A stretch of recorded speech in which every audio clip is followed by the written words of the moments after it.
So Laura, could you talk about what you think the biggest myth is out there about our aging society? The biggest myth about aging societies is that it's a catastrophe, that having more older people in a society is going to hurt the quality of life for people of all ages. And the truth is that this additional 30 years of life and a reduction in fertility rates is actually a great cultural achievement.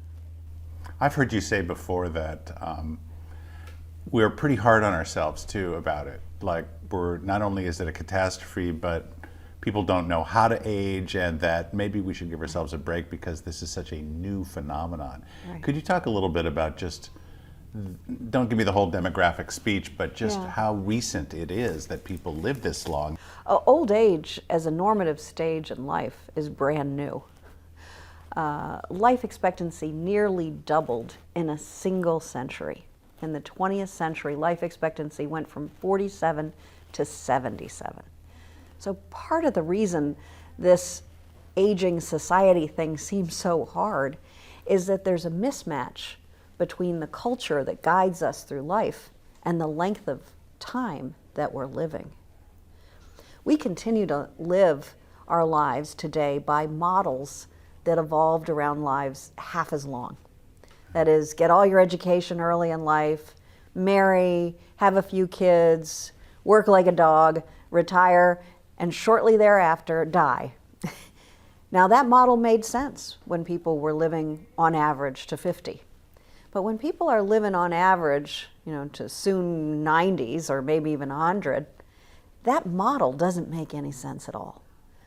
So we need to quickly find ways to redesign life so that we can stretch out all of those parts of life that are so important and thereby improve quality of life, not just for older people, but for young parents and adolescents and children. Life can improve at all ages because we have this gift of time. And there's a benefit, is there not, to this additional wisdom? I mean, we used to get up to the point where, okay, now I know a lot more than I did before, and then it ends. How do we tap into the wisdom that comes with that third age of life, or whatever you want to call it? Yeah, when people express great unease about society's top-heavy with older people, I think they're missing a great opportunity to tap a resource that has never existed before in human history. That is, millions of older people who have great knowledge, who have their major personal accomplishments in raising their children and reaching the peak of their careers behind them, who are emotionally stable and focused on outwardly on the world and society, that we've got that. We've got that group for the first time ever. And one of the most exciting things that we can do today is to think about ways to tap that resource. What do we do with those millions of people? How can we funnel them into improving life? Yeah. So rather than viewing it through the lens of, oh, it's going to collapse the Social Security system and the Medicare system, we'll probably be able to fix those systemic problems somehow. But it's really just getting people to see there's not enough models, maybe. Right. Is that part of the solution, is to get people models for, Right. look at how this person completely reinvented themselves when they were 65. We know they exist out there, but where are they and how can I do that? You think it's possible for a person to reinvent themselves at the age of 65? There are all sorts of possibilities that we've only begun to imagine. We focus mostly today in our conversations about aging societies on the problems. We worry that Social Security is going to go bust and Medicare is costing far too much money. We should worry about those issues. We do need to fix them. But we now have a potential to use this new social capital, human capital, if you will, And we need to find ways that help individuals reinvent themselves. Today's 65-year-olds have the same mortality risk as 59-year-olds had in 1970, just 1970. So we have pushed out this period of disability, of morbidity, and older people today are healthier than their counterparts were 30, 40 years earlier. So let's start thinking about 65-year-olds as 59-year-olds, and what would they do? You know, what can we do with this new group of people? There are so many opportunities. Universities need to become institutions with revolving doors where, sure, the young come, but so do people throughout their lives to return and retool and go out and make use of their expertise and build on it to do something new and different. You know, one of the things that changes individually with age is people's goals and desires. And the older people get, the more they seem to care about making a difference, doing something that's emotionally meaningful, that's really deeply important to them. So we need to find ways that we can enable the majority of people to do that in an efficient, effective way. That's interesting. So I was going to ask you about socio-emotional selectivity theory and the idea that people want closer relationships with fewer people, but you're saying also that they want just more meaning, whether it's with their family members or whether it's with some kind of volunteer engagement or new professional identity. It's why do you suppose that is, that as we get older, meaning becomes comes to the forefront? Do you have any? Yeah. Well, according to socio-emotional selectivity theory, the theory that my colleagues and students and I have developed over the years, as people grow older, they increasingly perceive time as more limited. And when time is limited, people set different kinds of goals than when time is open-ended. When time is limited, people see very clearly what's important and what's not. They come to savor the relationships that they have and care less about opening up more and more and more new ones, but rather to say, this is what I really care about, and then to deeply invest in it. There was an earlier theory in psychology about aging, and it was called disengagement theory. And this theory also suggested that people's networks, social networks, and so on got smaller. But according to this theory, that was because people became emotionally flattened and, as the name of the theory suggests, disengaged. What we have found over the years is that as people grow older, they don't become disengaged at all. They become focused like a laser on what really matters. Now, that's a population that can really only stand to help society and help solve society's ills. So, for example, is there evidence that they become less involved in in sort of the superficial trappings of, you know, like materialism? Is there evidence that people become less materialistic as they get older? I haven't seen studies that suggest one way or another that people are more or less materialistic, although there is some evidence that older people make purchases like large appliances and cars and houses and so on less than younger people do. I think some of that is because people have found what it is they need. You know, they like what they have. You know, you test out new cars and so on. You find the one you like, you keep it, you know, over time. Yeah. So I think there's some reason to think that older people may be less materialistic and older societies may even be better, say, for the environment. So I think there's reason to think about that. Well, the main thing that changes psychologically is that people are emotionally balanced, on balance happy. They also are more open to reconciliation. They're more appreciative. They feel in day-to-day life more gratitude. And again, these are qualities that stand to benefit societies with large groups of older adults. At the Stanford Center on Longevity, our aim is to change the course of human aging. Now, when we first began and started talking with people about that lofty goal, you can imagine a lot of rolling eyes. How do you change the course of human aging? The more we thought about it, when sat down with our colleagues around campus here at Stanford, we came up with a focused agenda. And our current mantra is that to the extent that the majority of people arrive at old age mentally sharp, physically fit, and financially secure, the problems of individual aging and societal aging really fade away.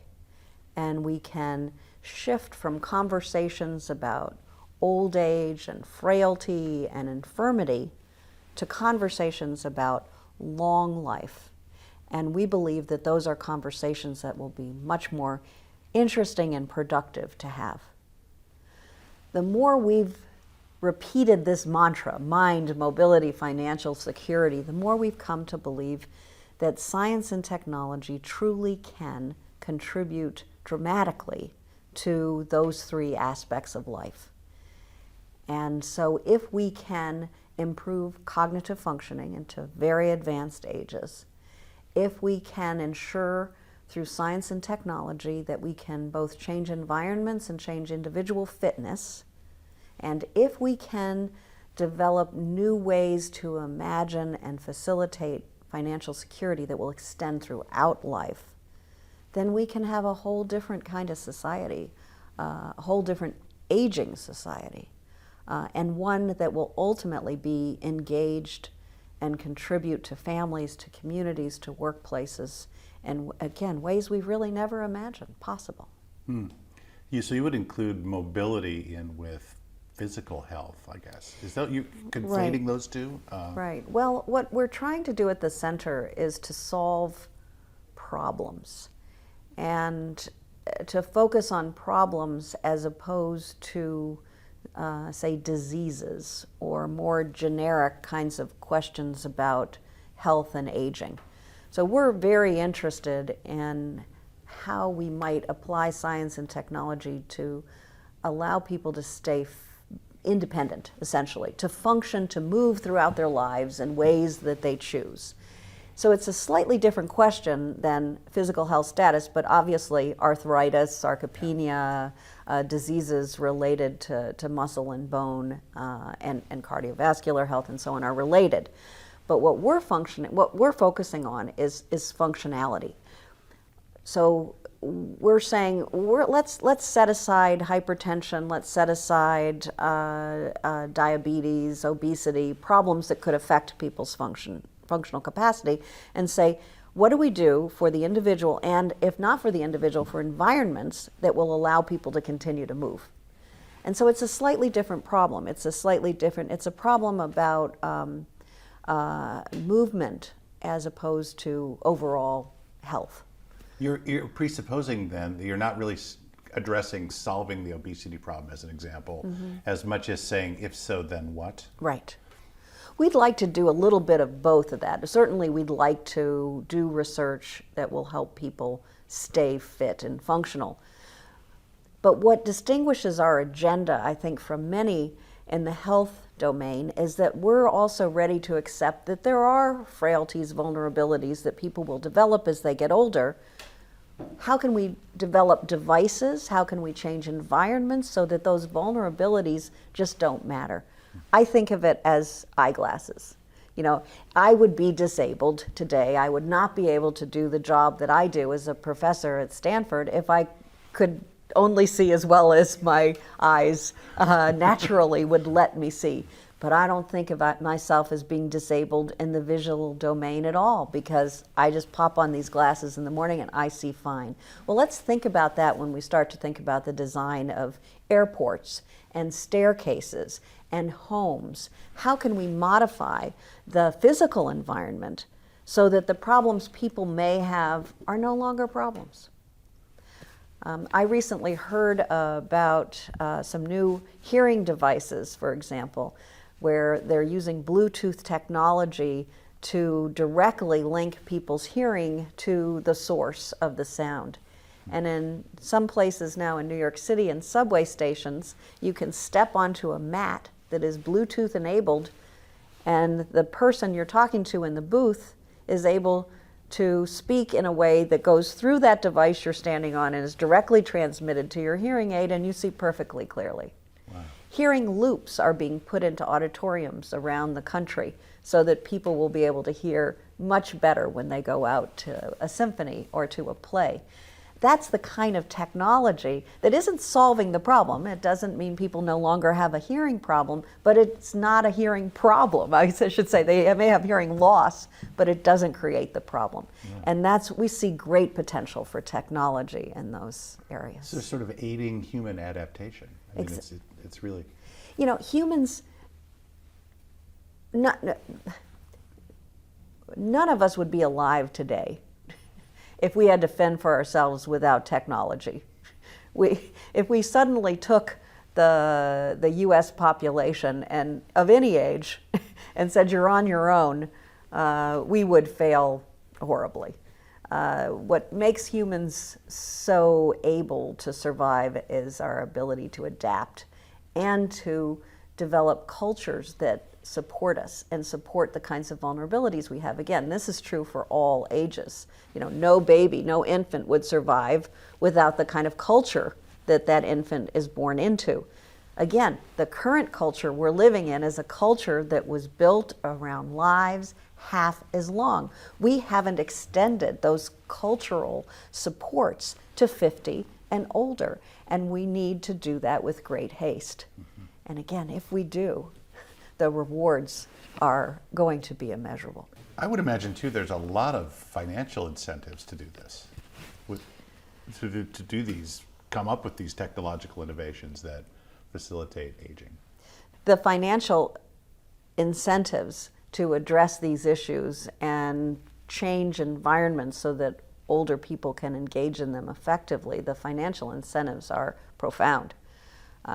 Again, if we can tap the potential that older people have, then we will all benefit. To the extent that people work longer, paid or unpaid, to the extent that people continue to engage with their children and their grandchildren and younger people, to the extent that older people are out and about and consuming services in the world, economies will benefit. We will all benefit by having the most people possible contribute to society. I want to ask you about positivity. Mm-hmm. Not just because you're sort of inclined towards positivity yourself, probably by nature, but you have done a lot of research on this, and that as we age, mm-hmm. not only are we looking for deeper meaning and emotion, mm-hmm. but because how do we get people's attention? I mean, if we have ideas about how people might change to improve their lives, you sort of have to get their attention in an environment that is absolutely cluttered. Mm-hmm. Everybody, that's the big game is, how do you get my attention? Mm-hmm. Is it strategically wise to lead with a positive message to get people's attention? The older I get, am I more attracted to a positive message mm-hmm. than to a negative message, just as a matter of strategy, if mm-hmm. nothing else? Mm-hmm. Do you think? One of the problems with our communications targeting older adults today is that an awful lot of those communications are warnings, these dire messages about what might go wrong, and they might have this illness or that illness, and you better be worried about this and you better be worried about that. Our research shows that older people are more likely to attend to and remember positive messages than negative messages. This is called the positivity effect. We've shown it in laboratory studies in our lab, and now many labs around the world have shown the same effect. People, as they get older, begin to attend to, see, recall positive information. And we need to note that when we're developing messages to try to draw older people in and to engage their attention. We need to frame the opportunities in positive ways as opposed to simply continuing to talk about the crisis on the horizon. Well, and you see, let me play the devil's advocate, and you know more about this than I do, but fear is a great motivator, right? And we were talking with Brian Knudsen about the two parts of the brain, you know, the pleasure center and the pain center and the fear center and all these centers, and I'm not sure what they're all doing, but isn't it fairly settled science on some level that we respond to fear And you see all these negative ads in the politicians. The pharmaceutical industry has all these commercials that you were just describing about you're got to be afraid of this disease and that disease.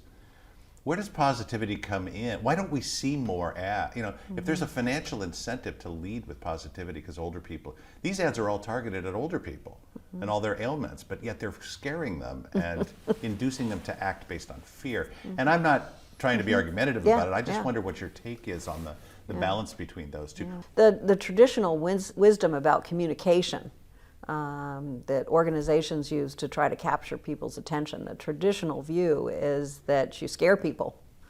And again, I think that comes from a focus on younger populations, and that wisdom is actually derived for how you get younger people's attention, because it works with them. They pay more attention to negative than positive.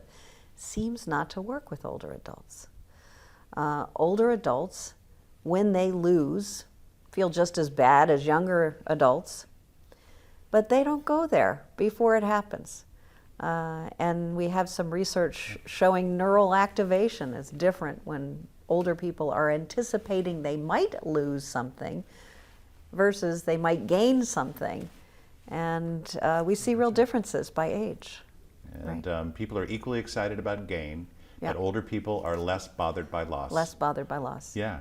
You know, I think older people may be less bothered by loss because there's real loss that comes with age. And if you wake up every morning and you think of all the things that might happen today, I don't know how you get out of bed in the morning. Instead, it seems like what older people do is they say, it's another beautiful day. I have a good opportunity to go on and to do something, to live my life one more day. And that's really good for mental health. But again, it's a shift from focusing on what might go wrong to focusing on what might go right. And advertisers and institutions that want to communicate and tap the resources of older people would do well to take note of that research finding. Because you're suggesting that maybe it's misguided to be using all these scare tactics with older people because they're somehow tuning it out. I mean, that is your finding, right? Is when you put a positive message, a negative message, they remember the positive one more. What always comes to my mind when you think of negative and versus positive messaging is the advertisement of the older person laying on the floor saying, help me, I've fallen and I can't get up. Nobody wants that device. Because nobody wants to believe day in, day out, I might fall and nobody's going to find me for several days. That's not something people really want to believe, even if it's true. And by the way, falls occur. A real problem for older people, but on any given day, the odds of you falling and not being able to get up are pretty low. And so as you go about your life and you're living life day to day and you're appreciating what you've got, saying, oh my gosh, this terrible thing might happen to you is not particularly effective. And on average, that's probably good. That's probably a good attitude to have toward life. I want to talk about time. And this may be my own obsession, but you've done a lot of research about the effects of time. I mean, that's a central part of your research thing. And this whole idea that why people don't do things today that will benefit them tomorrow because of this time, you know, hyperbolic time discounting, and probably shouldn't use that word, but you know what I mean? Yeah. And I remember you telling me at one point about some research you did where you had like a hologram. Somebody did this research where they took a person and they built a vision of what they would look like 30 yeyears later to see whether that would impact their present behavior, to imagine 30 years. Could you just talk a little bit about that research? And, because that seems like a huge barrier for people to do everything from taking care of themselves to saving money. That's a huge issue, right? As people today begin to anticipate much longer lives, they must also come to realize that the behavior that they live decades earlier will have an effect on the outcomes later in life. Financial security, cognitive fitness, physical mobility, all of those really are the result of accumulation of behavioral lifestyle practices that go on across adulthood. So we have to find ways to help people envision positive outcomes later in life and really be able to relate to them well so that they will engage in behaviors decades earlier that may take some sacrifice? Can we get people to begin to save more money for retirement, put away more for the future? Can we get people to pass by that second piece of cake, to stop smoking today and not drink quite so much so that they'll be healthier and fitter later? This has always been a problem for humans. And in all likelihood, that's because throughout evolution, our lives were short. We didn't really have to put off and sacrifice today for something that might play out decades into the future. You know, the people who did that, they are not among our ancestors. You know, our ancestors are the ones who ate, drank, and were merry whenever they could be. Now we have much longer lives to plan for, and we're thinking at the Center on Longevity of ways we can use technology to help people envision these longer lives. One way that we found effective is to use virtual reality. Jeremy Bailenson, a professor of communications here at Stanford, runs a virtual reality laboratory.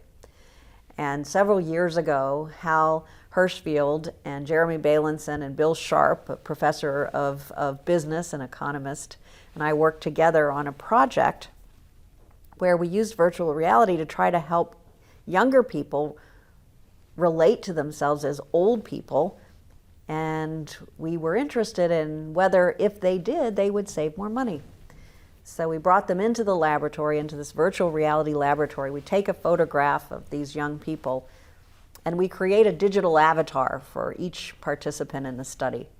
In one condition, that digital avatar looks like they look today, the young person. And in another condition, we age morphed the digital avatar to look like that person would look when they're 60, 65 years old. The young student puts on the VR headgear, and for about 30 minutes, what they see is themselves in an apartment. There's a mirror on one wall, and every time they look in that mirror, they turn their head, they see their older self looking back at them, or in the other condition, their younger self. And after they interacted with themselves at the same age or an advanced age, we asked these participants a lot of questions. But among those questions was, if you had $1,000 today, how much would you allocate to your retirement? And those young people who had interacted with their older avatars saved twice as much for retirement as those participants who interacted with themselves at the same age. Now, we don't really think that we're going to put every person in this country into the headgear in a virtual reality lab. But I think the main point of the study is that when we can establish a visceral connection between myself now and myself at 80, when we really feel that connection, we do better in helping to prepare for those years. And that's what we need to do in society. We need to find ways that help make that continuity, that sense of self-consistency available and something that we know about and we all feel on a pretty regular basis. Why do you think we need that visceral? What explains the discount rate? Yeah. Why is there always a discount rate for this future? Yeah, we need to make a visceral connection between ourselves at our current ages and ourselves at future ages, because taking care of a self requires some real sense of continuity. That's me. You know, the reason why we think it's so likely that people set goals and so unlikely that they follow through on them is because they're not connected. So we can say after eating a big meal one night, I'm going on a diet, January 1st. Well, it's that satiated self that's making that goal, and it's easier if you're full. It's easy to go on a diet. Yeah. We don't take into account that January 1, we're going to wake up hungry, and that's a different self. So we need, again, to find ways that people can understand what they'll feel, what their emotions will be, under different kinds of circumstances. I mean, I hear younger people say on a regular basis, well, if I don't save enough for retirement, what am I going to want to do anyway? I'm going to be old. I'm not going to want to go out much. What do you need? I can live on Social Security. And I'm like, yeah, could you do it tomorrow? Oh, no, they couldn't do it tomorrow. We need to be able to let people know that tomorrow is not so far away, and they're going to still want to do things. They're still going to be themselves when they're 70 and 80 and 90 and 100 years old. Yeah. We've been talking a lot about financial decision making and financial security issues, and marketers may not understand brain chemistry, but they understand what works. Yeah. And they understand that if you stimulate a want Right. and take away the cost, Yeah. all of a sudden people, and this is why this explains no interest for 6 years. Right. You can have it all now. Yeah. I think if psychology has taught us anything over the last 30 years about behavior change, it's that the way we're going about it is fundamentally wrong. We're asking every individual to pass by those temptations and to engage in hard work, like exercise and saving money and all these things, and they should do it all on their own. And if they can't do it on their own, they're somehow a flawed person.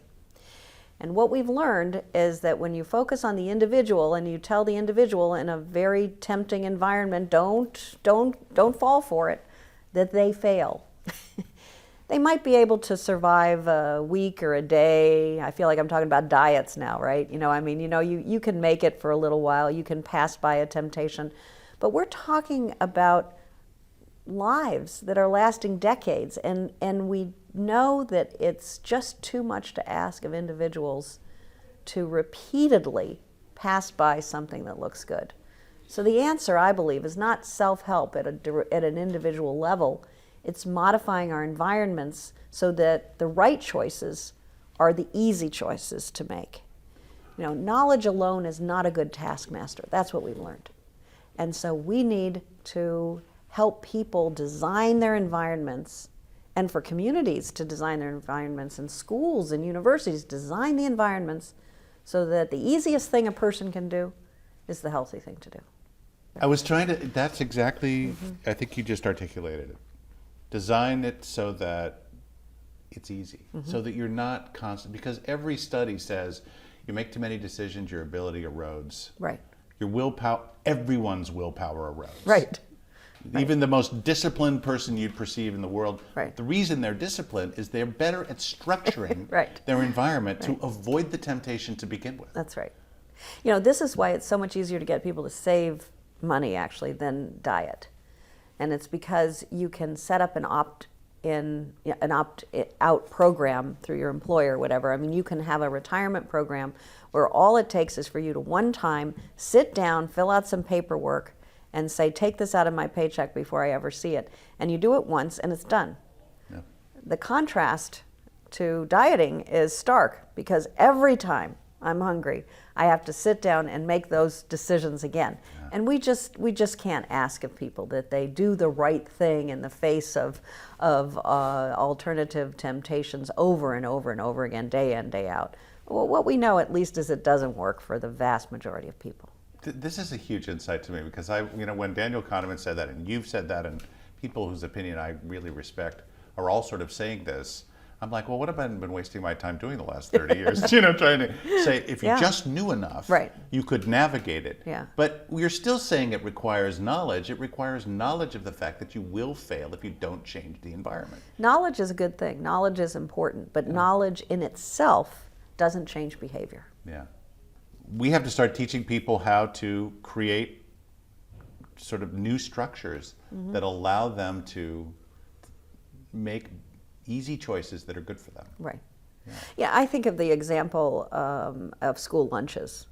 We say, well, maybe we should stop selling pizza, and macaroni and cheese to our children. And in school, as they pass by the Coca-Cola machines, at the front door of the cafeteria, that's a terrible thing to do to our children. Now, what we've done in recent years is we put a few oranges or apples next to the macaroni and cheese, and lo and behold, that's not very effective either. But we found ways. There are some researchers who have found if you actually put the apples and the oranges at the front of the line, people are more likely to take them than at the end of the line. There are some simple design changes that we could make that would improve the health of our children. I don't understand why we can't put only healthy food in schools so that our children, the options they have are all among healthy choices. You can make good tasting healthy food, and it's beyond me why we haven't done that already. Well, we have this culture of more choice is better. Right. Do you think more choice is better? Oh, there's a wonderful book called The Tyranny of Choice, and how having more choices can be agonizing for humans. We seem to do best with a limited number of choices. But we equate it with freedom, right? And it gets into this whole debate about, Richard Thaler talks about libertarian paternalism. That is to say, an opt-in, mandatory opt-in savings program is libertarian paternalism, because you're nudging people, but they don't have to do it. They will, but because of the status quo bias, or whatever you want to call inertia, nobody ever drops out. Once they opt in, 90% of them stay in. There are people who argue against making environmental changes because they say it's paternalistic and that we're imposing our will on other people. And the important thing to remember is that that's true. But it's just as true that when we make people make a choice from a number of unhealthy options, that's just as paternalistic. So we have to be able to come to some understanding that the environments we live in will influence the choices that we make, and they will influence how healthy our population is. And then we can make those changes at the level of workplaces, at the level of communities, at the level of federal transportation and so on. I mean, we can make these changes at a number of different levels, and the population will be healthier. So just one closing shot from you about aging and positivity. Tell me again why it's a good thing that we're all getting older. Tell me again. Yeah. In my mind, it's really curious how a species can nearly double the length of their lives and complain about it. Only humans, right? Only humans. We've got, on average, 30 extra years to realize our dreams, to spend time with our families, to pursue our work and our goals. And to say that's a bad thing is laughable to me. Of course this is a good thing. This may be the greatest cultural achievement in human history, that in less than a century we've nearly doubled the length of time people can live. This is extraordinary. But of course, humans are creatures of culture, and this is a cultural mismatch. So the culture that's guiding us through life was built around lives half as long. Of course there are problems when we suddenly double the length of life. But we can solve these problems. We can change culture, and we need to get at that right away. If we do, we will realize the opportunity that's been handed us with these extra years of life.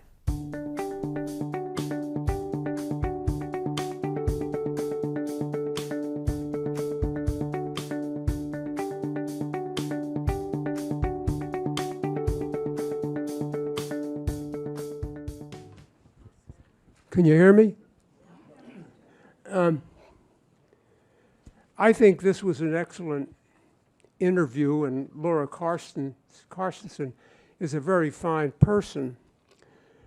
But there was one thing that really hit me in what she has talked about is the perceptions older people have of the present and the future, which is very important. And the thing that hit me was really what I want to talk about is the perceptions of the past that older people have and their present lives. And you might say, well, who cares about the past? One thing that especially interested me in watching this interview, I've seen it now 3 times, twice on my cell phone and once here. And I was just absolutely somewhat overwhelmed in the first 2 minutes because in back of the interviewer's head was a photograph of someone by the name of Ernest Hilgard. Ernest Hilgard, at the time that I knew him, had been president of the American Psychological Association and the author of the biggest selling introductory psychology book that has ever been written. And when I was about 28 and very insecure as a faculty member at the University of Washington, I had contact for a short period of time with Ernest Hilgard. And I think he immediately perceived, here is this young, insecure person. What can I do to help him? And he then proceeded to tell me a little bit about things that he had to do when he was very young. And I guess I came away with a feeling that, here's a really fine person. And one thing that hit me as I was watching Laura Carstensen and the interviewer, who were excellent, was how good I felt sitting here in this room, having the opportunity to remember what had happened when Ernest Hilgard had been so nice to me and had been so thoughtful about me. And the two things that I wanted to mention, and all relates to what I want to comment on, and that is the past. I mean, I've had no contact with Ernest Hilgard for 55 years. So it's not as though we're talking about some deep relationship that has existed for a long time. But in watching this interview, every time I saw the picture of Ernest Hilgard, I felt good. And I think this is something that has something to do also with our lives as older people. My wife and I moved to Horizon House in 2016. And one of the things that I brought with me was a huge box of photographs that I had taken, snapshots. I mean, I'm not a photographer, but I had always liked taking pictures of people in what you might call action shots. That is, pictures of people not just standing there smiling, looking appealing and cheerful, but doing something. And over the years, I had this big box, which I hardly ever looked at. My wife died in 2017. And a couple of months after, I began looking through this box of, maybe 500 or 600 pictures that I had taken over a long period of time. And I picked out about 25 of them and pasted them on the sides of bookcases that my son had installed in our apartment when we moved into Horizon House. These were all pictures of the past. One was a picture of Barbara in Iowa City walking along the Iowa River holding her jacket, not looking at the camera at all. Another picture was of my son when he was about 3, riding a horse that we had bought for him. And he would rock on that horse for hours and hours. And in the picture, here is this big, smiling kid enjoying the horse so much. And there was one of the pictures, one of the 25 pictures that I pasted on the ends of the bookcases, was a picture of me, which Barbara had taken. And it was a picture taken when we were students at Indiana University, living in a trailer that the university had bought from the federal government for $1, for which we paid $25 a month rent, which did not have running water and did not have a bathroom.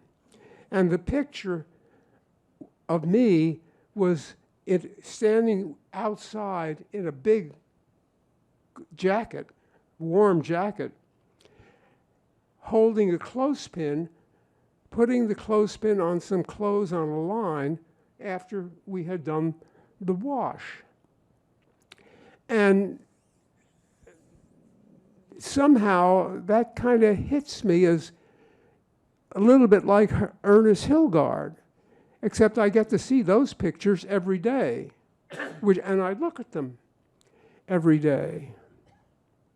My daughter died 2 years ago, and one of the pictures that I had selected was a picture of her when she was 3,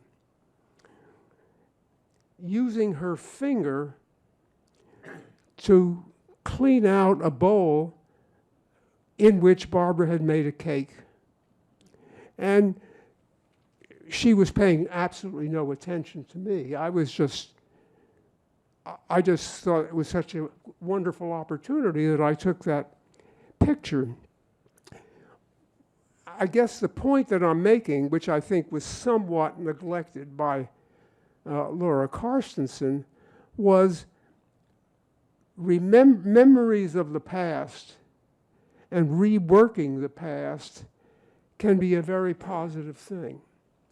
The last thing I want to mention is something that a sociologist once referred to as the power of weak ties. Each of us has experiences here at Horizon House of the power of weak ties. And one example of that is something that happened 4 or 5 months ago. As you probably know, there's a place near the dining room where you can get a cup of coffee if you want it. And so I came in with my cup and was going to put my cup under the urn to get a cup of coffee. And there was this girl who looked like maybe she was 21, something like that, who was already under the urn. And she looked at me and she said, "Oh, you go first." And I said, "No, you go first. You were here before me." And then she said, "I insist." And so I then took my cup and put it under the urn and had a conversation with her, which lasted simply as long as it took to fill up the cup of coffee. And I told her that I had not seen her before. Where do you fit in Horizon House? And she said, "I work in the dining room." The thought that I had when she said that was, well, that's too bad, because she seemed like a really bright person, and my thought was she should be in college. So I asked, and I hoped that maybe this was just a part-time job that she had. And I asked her if she was going to school, and she said no. And she said, "But I am taking a course on the internet." So I asked her, "Well, what is the course about?" And she said, "It's about child psychology." And I said, "Well, I'm not a child psychologist, but I am a psychologist." And by that time, my coffee was ready. I picked it up, went to the elevator to go up to my apartment, and the thought passed through my head, maybe I should give her a copy of my abnormal psychology book. I was pretty sure that she had never been presented by the author with a copy of a book. So I went up to the apartment, found a copy, and went down to the dining room and found her in the dining room. And then I presented the book to her. And 2 things really hit me, and still do. One was she was moved. I mean, it may be that she doesn't care at all about abnormal psychology, and that's irrelevant. But something happened with her. Even more surprising with me was what happened to me. I felt, here's this guy, me, who does all these stupid things and occasionally does the right thing. And I felt I had done exactly the right thing. And actually, many of you probably know the person that I'm talking about, who is no longer with Horizon House. Her name is Janelle. And she was one of the servers. And it just kind of impressed me with the fact that minor relationships, and I never developed a close relationship with her, can be very, very important. And I think we can probably think of our contacts with people here at Horizon House, which you might regard as minor. I mean, I could give you a list of a half dozen people here with whom I have relationships, none of which are critical. And so I really, all I've been presenting is a kind of a footnote to what Laura Carstensen was talking about, because I think the past has something to contribute also.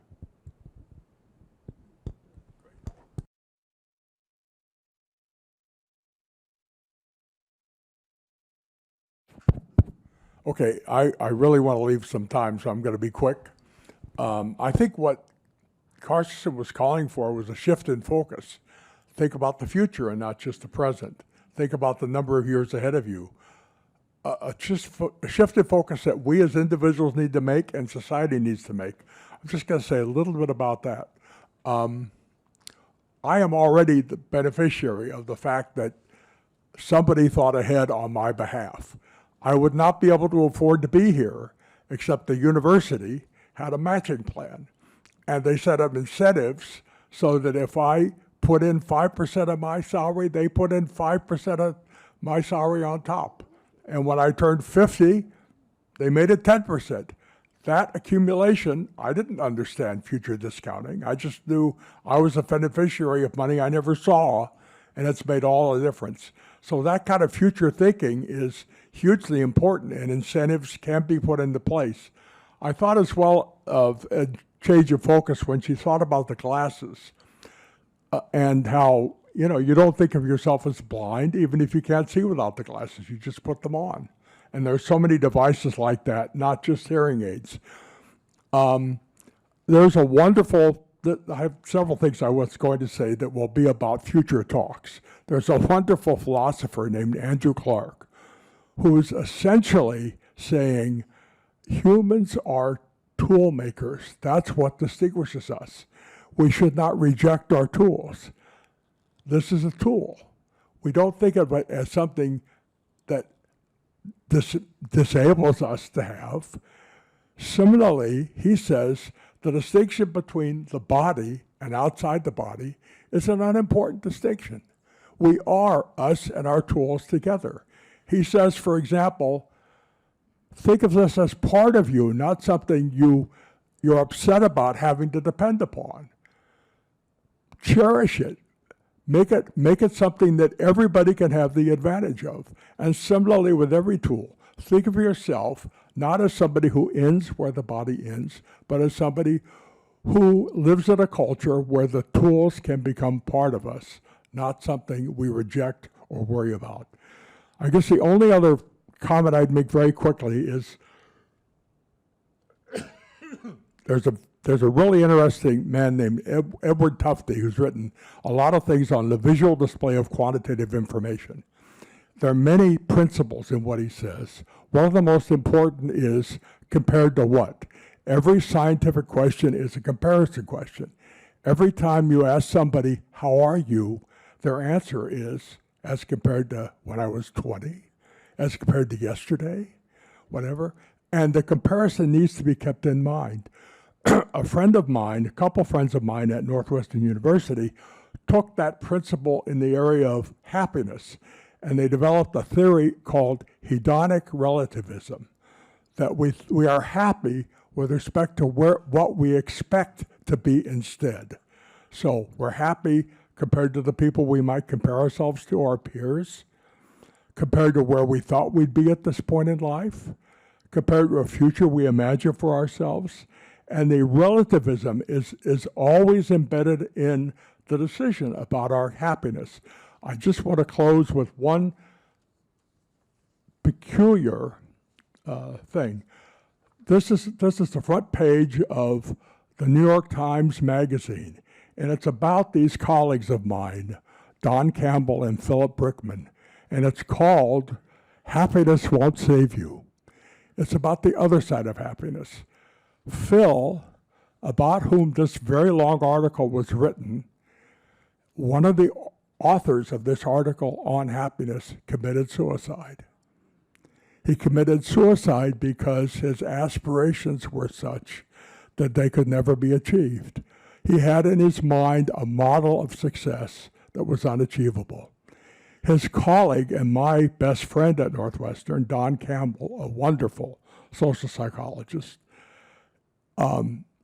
died he was in his 80s, but he died a relatively unhappy man because he had even though he achieved monumental things in many fields, he never was the theorist he had aspired to be. His whole life was governed by internal comparison that he could not step away from. So all these issues about happiness are always with respect to a comparison, some of which are very hard to step away from.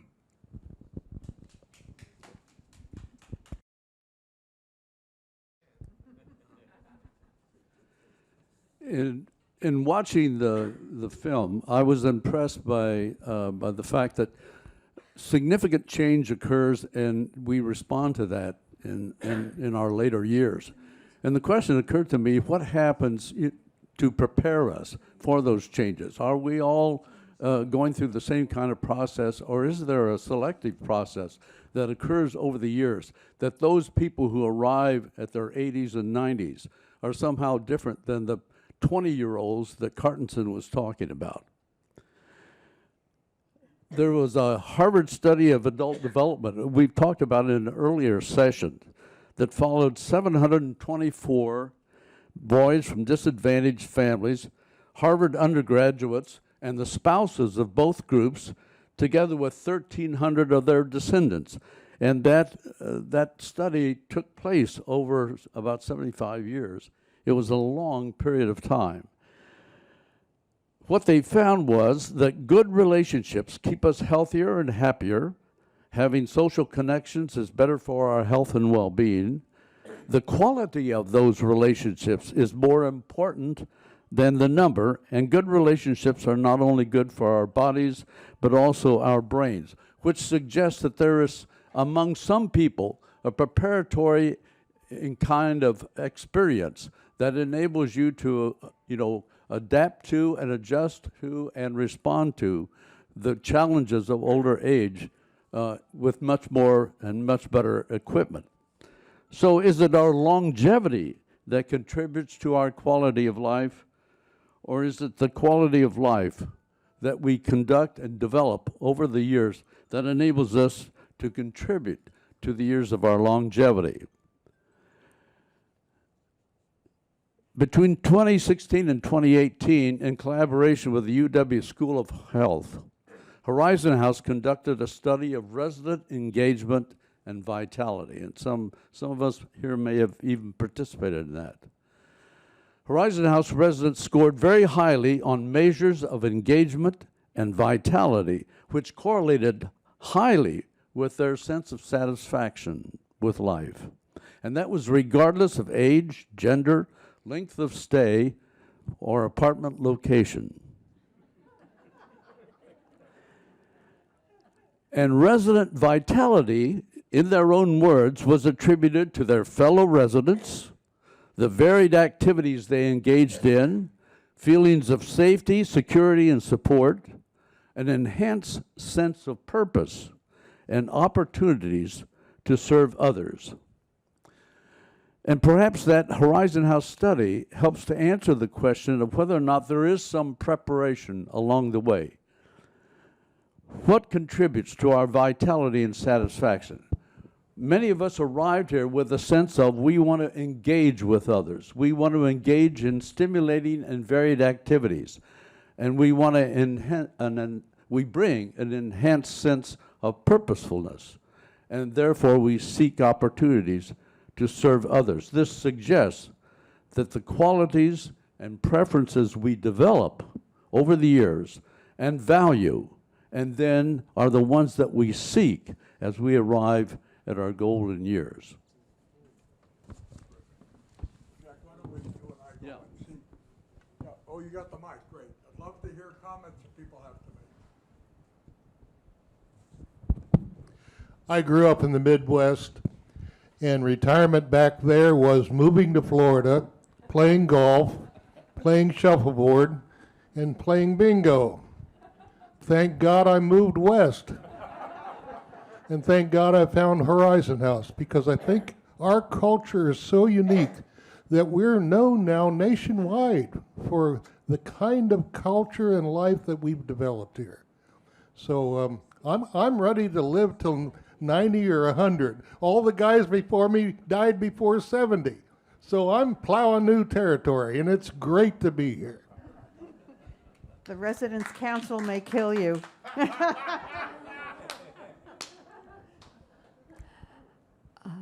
I would like to say that I am delighted to be a mid to late in my 80s. I love being the age that I am, and why I love it is that I can look back and see what I created. And I have an analogy to what we saw on the film to myself in this way.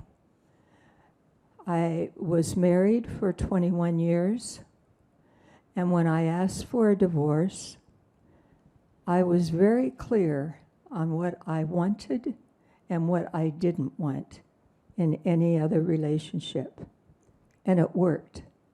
If I hadn't had that experience, I think I would have still been fumbling for what is it going to be that we can have a mutual giving and taking. So I think there was something else I was going to say, but that's sufficient. Thank you. Any other comments? Yeah. I don't know how many of you have heard of Wendy Lustbader, a psychotherapist, but her comment was to a number of people who were aging, and we went up to SU for a workshop, was it gets better. And what she is saying is that throughout life, we are a wealth of all we have experienced in getting over one challenge after another in our lives. And that builds up. And it gives us more faith that we can take the next challenge. If we look back, well, we did that, we can do this, and we build up. What she encountered was a young man that was ready to commit suicide. He's 22, and she said, it gets better. And she explained that to him.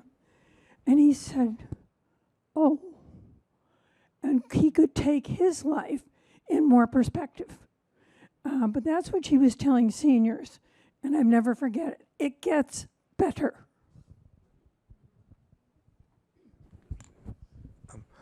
While I like this program, what I liked the most about it was that the program was held, that we're discussing what we're discussing.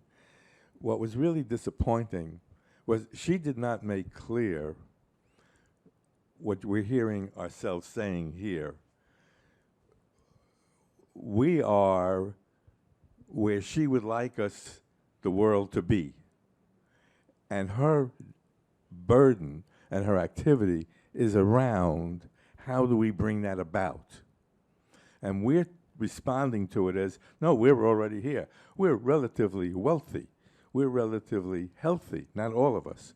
We change, okay? But we are not the spectrum of people that she wants to, I mean, we are not because of our age, the spectrum of people that she wants to evolve. And her work is not with us. Her work is on how do you make more people like us. And that was not I'm sort of serious about that. So I have this funny kind of critique of, well, she's exactly right, but her presentation should focus on the things that some of what she said about how do we do things with people of early age, et cetera. And it's interesting that we are happy.